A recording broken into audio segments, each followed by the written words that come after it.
Hello everyone, welcome back to Sims. Today I'm going to be teaching you guys how to render 2 Sims at one time. This is a highly requested tutorial by almost everyone that watched my previous render tutorials, so yeah, we're doing that today. You need to make sure you have 2 Sims all dressed up, and then just press the check mark right here and press the other check mark. Then you can just place them on any random lot. It really doesn't matter which one. I just usually go to Newcrest and put them on an empty lot. Once they're on an empty lot, you don't have to do anything else more in The Sims. All you have to do is go to the menu by pressing these 3 dots or press escape and go to exit to main menu and save and exit. Or you could save it and then exit, but just make sure you save the game before you exit to the main menu, or else you'll have to do that step all over again.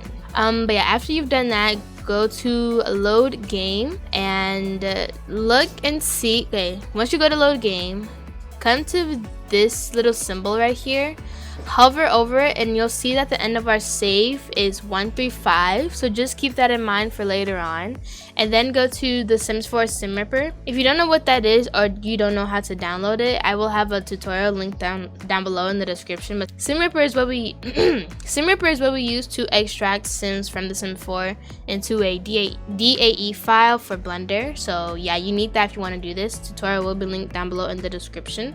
Okay, so I currently have my Sim Ripper up right now. So just like the last tutorial, you want to do everything that you would normally do. Just as you remember, the last 3 of the save file mine was 135. Yours might be different, but just remember the last 3 of your save file. Press select and then scroll down. It should be all the way at the bottom, but if it's not, just search for it. Do not click on version 0 or version 1. Just click on the one that says 135.save. Yeah, double click it, and then over here it'll say a bunch of Sims names. These are all the Sims that are in the world that you placed your Sims in, or the save, I guess I should say. So the name of my Sims were Angela and Perla, so I'll just look for one of those. You know, it is better to name them something like model or something like that in all caps so it stands out from the rest, but I didn't think to do that. But that's just kind of like a piece of advice. Just put it in all caps so then it'll look different from everything else, and then it's just easier to find. But Perla is right here, so I'm going to double click on her name, and then it'll say working. So when it says working, I'll just like click on the middle twice, yeah, and then you just have to wait. Yeah, while this one right here, it's loading, I'm going to go to another Sim Ripper window right here, and I'm going to do all the same steps, but I'm going to import Angela instead. Oh, and also, if you want to narrow down the search results a bit, you can just uncheck the ones that don't apply to your Sim. Like my Sim is not an elder, she's not an adult, she's a young adult, she's not a teen or a child. She is a female, she's not a male, and she's not an animal. So that kind of narrows it down, and as you can see, the search results, it's fewer search results now because we unchecked some of the categories. But we are looking for Angela. Angela is right here. No, that's the wrong Angela. Michaels, I clicked on Angela Pleasant. Okay, well, I have the X out of this. But I'll just open up another window. But yeah, one thing about Sim Ripper, it does take quite some time to load up the Sim, so don't worry if it is taking some time. That's just normal, because you know, if your Sim doesn't have any like CC and it's all like base game stuff, it'll probably take like 2 seconds. But if you have on a bunch of CC like my Sims, then it'll probably take about 10-15 minutes. But I have the other window open, so I'm going to do the same steps again because I made a mistake. 1 through 5, uncheck everything. Oopsie. And look for Angela Michaels right there. So yeah, we are going to wait for her to get finished loading. But now we're going to go back to this window. Hold up. So yeah, now we're going to go back to this window, which is Perla. And as you can see, her CC is all here. She looks absolutely gorgeous. So we're going to come on the side right here, make sure everything is the way we want it to look. Texture size is standard. This is not on single mesh and texture or all separate meshes, one texture. It's on the 3rd option, solid and glass meshes and textures. So that's the one you want it to be on. Everything else right here looks fine. So we're just going to press save as DAE, and then you can save it wherever you want to. Save it somewhere where you remember where it's at. You should probably make a folder for nothing but your sim.ae files so you won't get them mixed up or anything like that, and you can always come back to them in the future. But yeah, now after I saved it, it's loading again. So once Perla's window is finished loading, then that's one sim finished. Then we're finished with this window for SimRipper. But we're still waiting on Angela to finish loading in so we can save her as a DAE. But yeah. Okay, so Angela is finished loading in SimRipper as well. She has all of her CC, everything looks the way it's supposed to, and like I said, just double check. I mean, all of this stuff on the side, it stays the same once you change it for every SimRipper window that you open, but it's just good to double check, you know, that's what I like to do. But then all you have to do, the same thing we did with Perla, save her as DAE.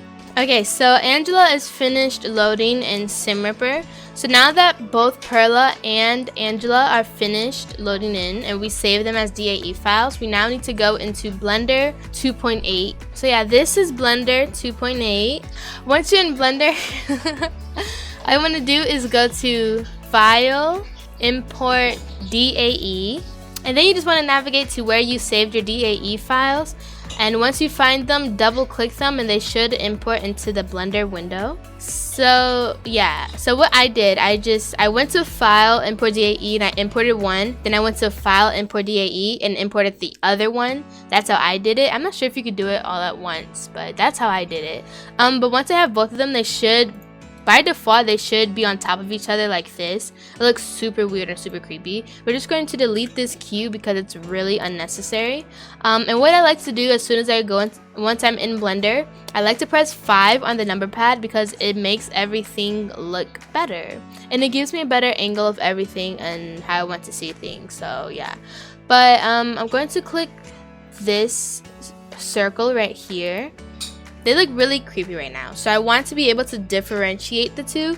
So I'm going to come over here on the right and I'm going to click on one of the rigs, either one is fine, and then I'm going to come over here on the left side and press this icon. It's the move icon. Click on that. I'm just going to use this, click on this arrow and drag her over like that so they won't be overlapping each other. These icons over here, if you click this one, you can rotate them. If you click on this one, you can scale them. But if you want to scale, it's better just to click on them and just press S on the keyboard. It's just easier that way. When you're doing two sims, you just do it the regular way you would do it with one sim, but just do one sim at a time. So you want to come over here by options, but it's not exactly options. If you come to the right of it, your cursor should turn into like a plus sign, so click and drag over to the left until you're in the middle, and then now you have two windows open. You want to go in the second window and you want to go to the drop down arrow and press shader editor, and now we have two windows open, one for the shader editor and one for the 3D viewport. So you can click on this rig, press the drop down arrow and click on the first mesh piece right here. Not the glass, just the regular one, and now it looks like this. So same thing we did in the last tutorial. If you want it to be more in depth, I will have the first tutorial linked down below. I kind of went more in depth on that one, but yeah, I'll just teach you guys how to do it again here. But like I said, if you want it to be more in depth, it will be in the last tutorial.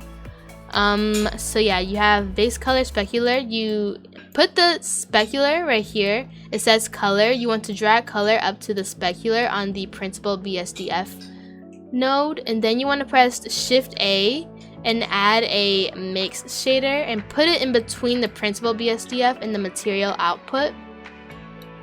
And then you want to drag this alpha to the FAC, move this shader down one, and then you want to press Shift A again and go to shader and add a transparent BSDF. Put it on top of here and drag this BSDF to the shader on the mix shader, and yeah, that's all you want to do on that. And then you want to come over here and go to the glass mesh. Do the same thing you did for the regular one. The specular color to specular. Shift A, you want to add a mix shader, put it in between those two, move that down, alpha to FAC, Shift A, shader, transparent, BSDF, BSDF to shader, and boom. But then while you're still on the glass mesh, you want to come over here and go to this ball. I believe this is material properties. And then you just want to scroll down until you see blend mode and shadow mode. You want to change the blend mode to alpha hashed. And now if you look at Perla, her eyelashes look completely normal, her hair looks normal, and she looks absolutely stunning. But yeah, that's all we need to do for Perla. For the next rig, we are going to click on the rig and then press the drop down arrow, and then click on the first mesh. Do everything we did for this first one.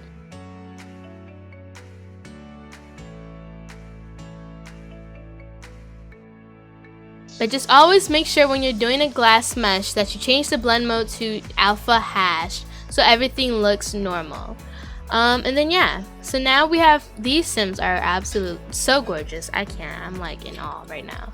But yeah, that's all you want to do. So yeah, I'm just gonna go back to the 3D viewport on here. We have them, they look normal. Now we need to add poses and like a backdrop so they can have something in the 3D viewport to like pose with, I guess you could say, or pose on. So I think for this render, I'm just going to add like a bottom and a top piece. Yes, I'm going to press Shift A in the 3D viewport, and I'm going to add a cube.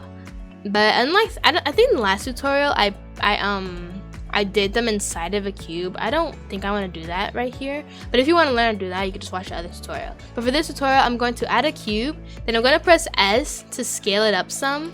And then I'm going to press Tab to go into edit mode. Go up here and then go to face select. And I'm going to select the top face, the front face, and the side faces. And then I'm going to press X and delete those faces. So now we just have a back and the bottom.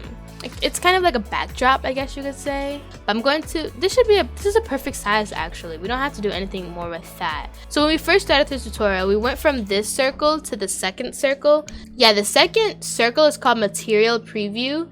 So you can preview everything. If you go to the third circle, this one is how everything will look once it's rendered. And as you can see, we do have a couple of default lights in there, but the lighting does not look good at all. I'm gonna go back into material preview, the second circle, just so I can pose them first, and then we will mess with the lighting later on. So the backdrop, I think I'll make it, I don't know, I'll teach you how to change the color of that. If you want to change the color of the cube or the backdrop or the background, whatever you want to call it, all you have to do is click on it, and then you have to go to this circle right here, material properties, and then come up here and press new. Once you have done that, you can change it to glossy or glass. I think I'll change it to glossy.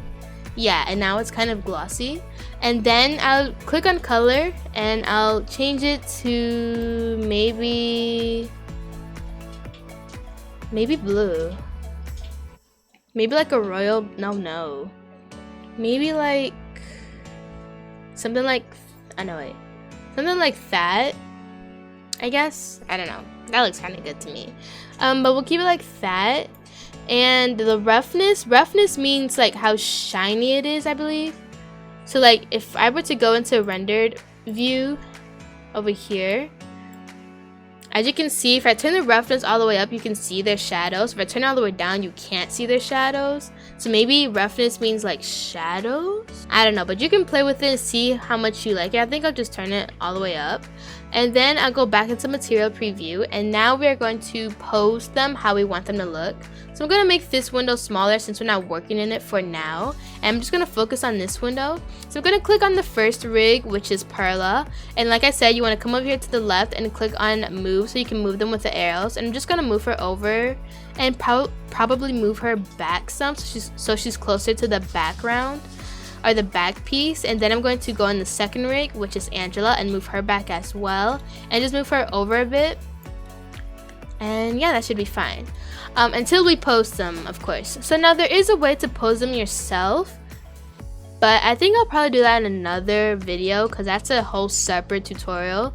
But it's just better to find poses that the simmers have already made and just download them yourself and use them in your Blender scene. Yeah, that makes sense. You just want to go to Google and type in Sims 4. You can type in couple poses, best friend poses, or better yet, there is this Tumblr page which is called Sim 4 poses, and they have a master list of a bunch of categories of poses. So like best friends, 2 people, 3 people, weddings, parties, birthdays. There's a whole bunch of categories, and you can just narrow it down there. So I do recommend checking out that. I'll probably link that in the description below.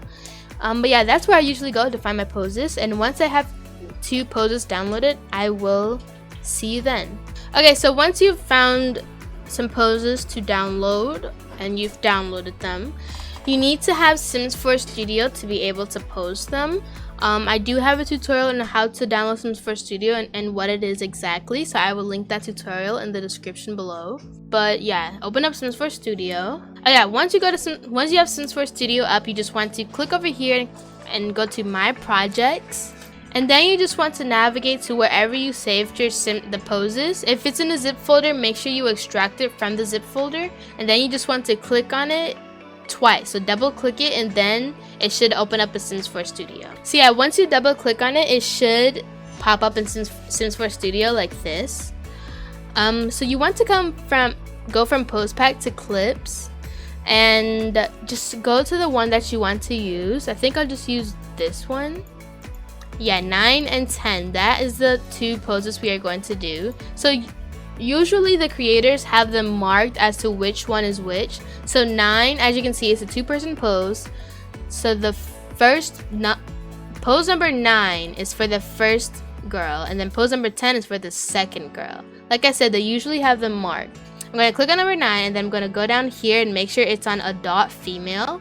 After I make sure it's on adult female, I'm going to export it. Once I export it, I'm going to save it somewhere where I can remember it and I can come back to it in the future. I recommend making a folder for these types of poses, name them poses for Blender or something like that. And when you do save them, I recommend naming them very specifically, like girl holding phone, throwing a peace sign on the left, something like that, something very specific so you know what you're looking for.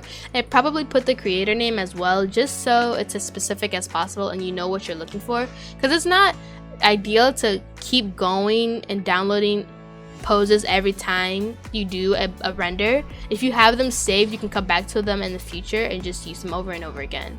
And then once you save it, it'll say exporting animation. It's not really animation, it's a pose, but you just have to wait for it to get finished loading, and then we can do the second one. So now we're going to go to number 10, make sure it's on adult female, and export it the same way we did the other one.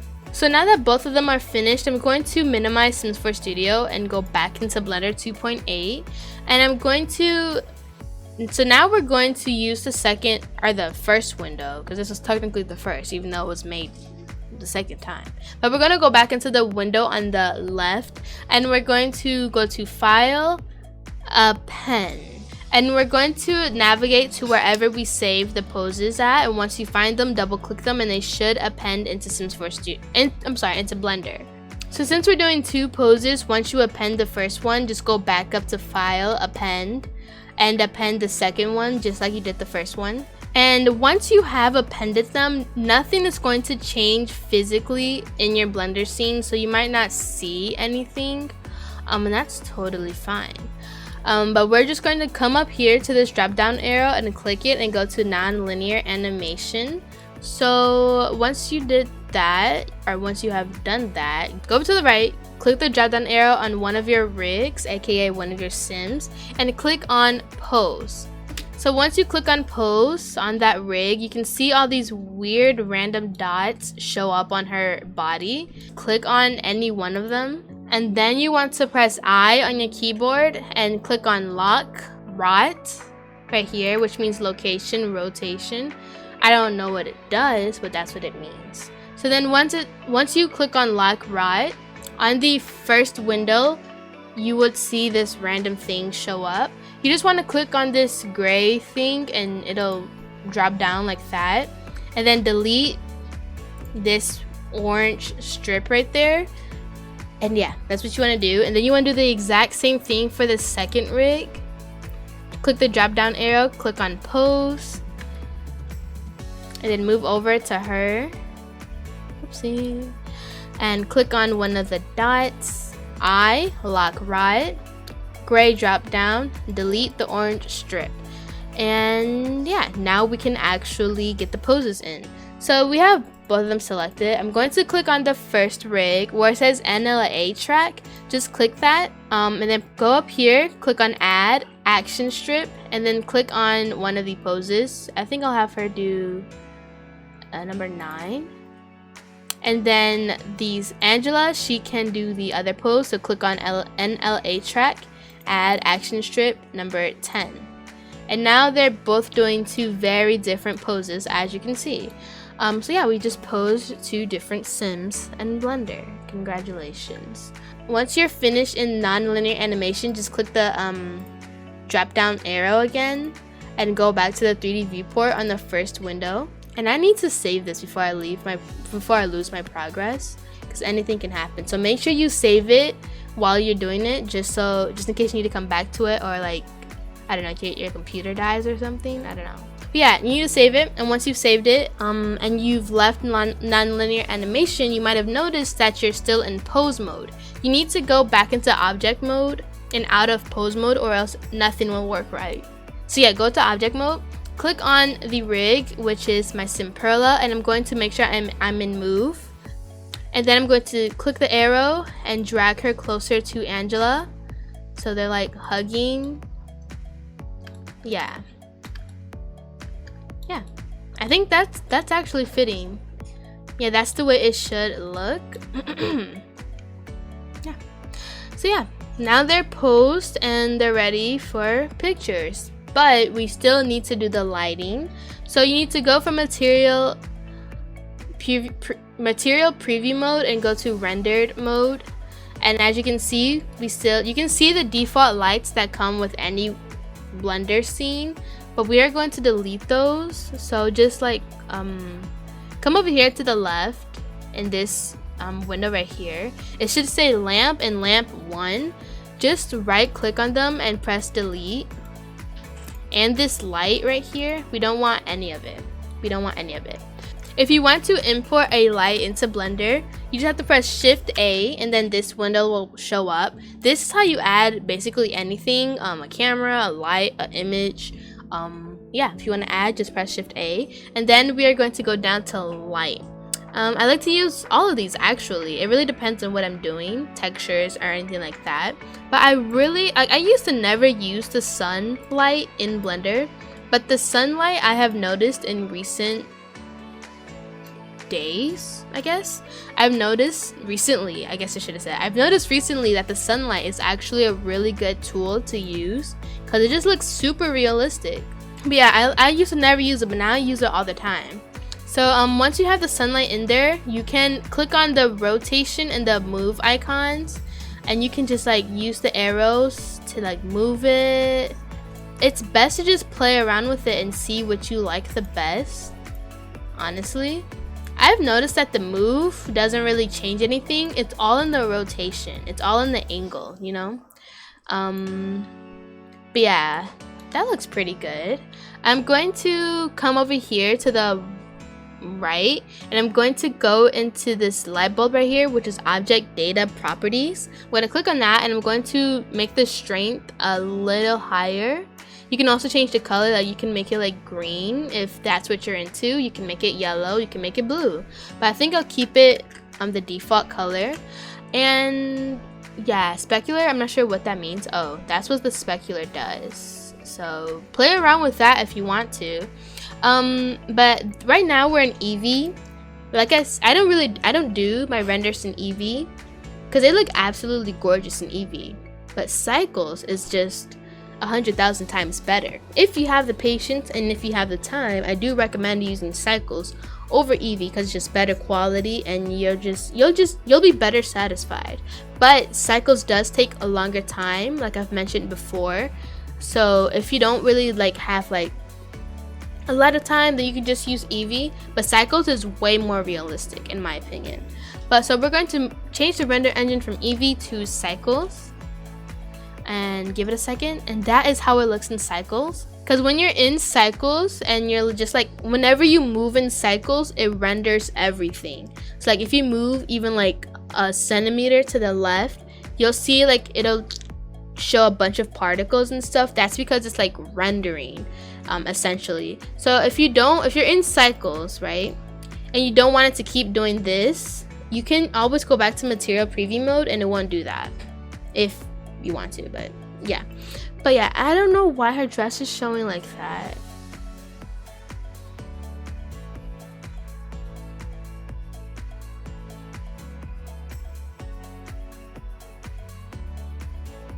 Okay, I fixed it. But yeah, before the dress, it kind of was showing some of the vertices, some of the faces.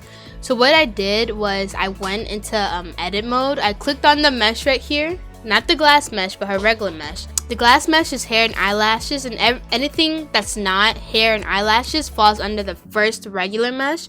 So you want to click on that, and then you want to press tab on your keyboard to go into edit mode. And I clicked on everything that was glitching on her dress, and then I went to move, and then I used the green arrow to drag it out some, because what it looked like was some of the vertices, it looked like some of them were overlapping. So I just moved the faces out some so they wouldn't look like that. And yeah, if you do encounter that problem like I did, that's how you fix it. I've never encountered that though, so this was the first time. But yeah, everything looks fine. I'm in cycles, it looks so good. But we have the lights, the pose, the Sims. Now all we need to do is position the camera for the photo. So we want to go into the first window on the left and press Shift A and add, oh no, you want to come over here to the left, no, to the right, I'm so sorry. Want to come over to the right and go to the camera right here and delete it. And then you want to go back to the first window on the left and press Shift A and add a new camera, and then press 0 in the first window. So now that's the camera. You are looking in the camera's POV. So then we're going to go back into the second window and go back to EV, just so it'll be a bit easier and faster for us to position the camera. Make sure you're on the camera, and then you want to go down to object data properties, the little camera icon right there, and you want to change it from perspective to orthographic. I use orthographic because I feel like it's better, and it makes the angles are just a bit better than perspective. But yeah, so as you can see, the camera, it's angling down and it's kind of crooked, so I'm going to put it up like that, move over, and just position it the way you want to.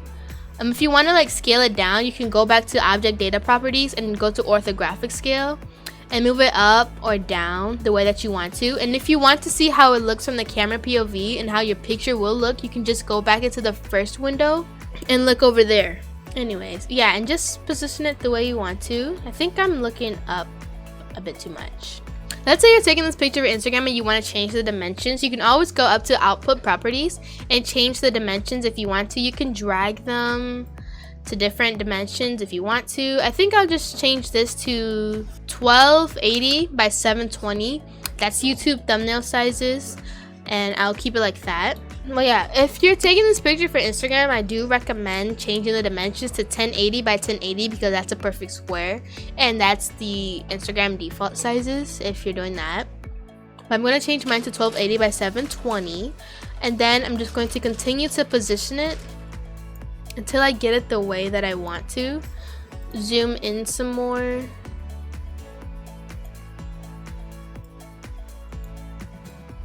Like that. And yeah, so this is how it looks. Right now we're in Eevee, so we don't know how it'll exactly look in cycles. So if you want to see how it would look in cycles, just change the render engine back to cycles. And there you have it. Like I said, the sunlight looks so good. It just makes everything look so much more realistic. And it's honestly, if you're doing any type of lighting, you have to use the sunlight because it just looks so good. But yeah, that is basically everything. Now all we have to do is turn up the samples and render. So samples in Blender basically makes the quality better or worse. So if the lower the samples, the worse the quality. The higher the samples, the better the quality. I mentioned this in the other tutorial, The lower the samples, the lower the quality. The higher the samples, the higher the quality. So we're going to turn the samples up to about 150, but that's only because I'm doing a tutorial. If you want to get like best quality ever, it really depends on your computer. If you don't have the best computer, do not turn your samples up to like 300, because God knows what might happen. But you know, if you're confident and you have the time, if you're confident in your computer and you have the time, then you can turn your samples up to about 300. I don't know, experiment, maybe 500, who knows. When I was doing the renders for the website, I wanted them to be the best possible quality, so I think I turned it up to about 500. But really it depends on your computer. Now the higher the samples, the more time it takes. So if your samples are at like 500 like I did, just expect to be there for about an hour, because it takes a long time. But the lower the render samples, then the less time it takes. So really just experiment. If you're just doing like an Instagram picture and you want like insane quality, then go for it. But like if you're just taking a regular render just for fun, then like, I don't know, maybe 100. Default is 128 in cycles. So I would recommend anything over that. But yeah, it's really up to you, and it's really up to your computer and how much time you have. But once you turn the render samples up, then you can go down to view layer properties and scroll all the way down and click on denoising, just so it can take out any random things that shouldn't be there. Denoising means taking away noise, basically, and noise is like blurriness and stuff like that. But yeah, that's basically everything that we need to do, and now all we need to do is render the actual photo. So to do that, just come up here, click on render, and click on render image, and now the image is rendering, and we just have to wait. But yeah, the thing is about cycles, like I said, it takes longer to render than Eevee, and we also turned the samples up, so it does take longer. But I only turned the samples up to 150, so it shouldn't take that long. But as you can see, it's rendering each and every individual tile, not just like in Eevee. It'll just like, it takes literally 1 second in Eevee, but in cycles it renders each and every individual tile, just so you get that extra amount of detail. And that's why I use cycles anytime I do a render. It never fails. I always use cycles. So yeah, the image is finished rendering. As you can see, it looks absolutely gorgeous. And once it's finished rendering and you want to save it, all you have to do is go to image, save as, and then you can save it anywhere that you want to save it. So yeah, that is how you render 2 Sims in Blender for a render. If you have any more questions, just leave them in the comments below. If you have any more ideas for tutorials, leave those in the comments below as well. Make sure you like, comment, subscribe, become a patron on Patreon, and a member down below as well. And I love you all so much. Goodbye.